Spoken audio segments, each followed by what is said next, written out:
hei hi cham ring le sial suk in car konga accident area kan ti kha ni a khu atlang khu vai truck tam tak tlan liam to a tam tak han ti la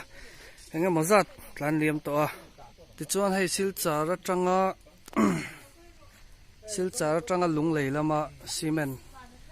da tur phur phaya accident pal hlok mai he helai kong kual hi lo om em em a kual zo chi lo a kual ma lu tuk jok te pon hi ma na le a engine hi la lak tlak mai theia amaro chu he ha som ne hle mai ni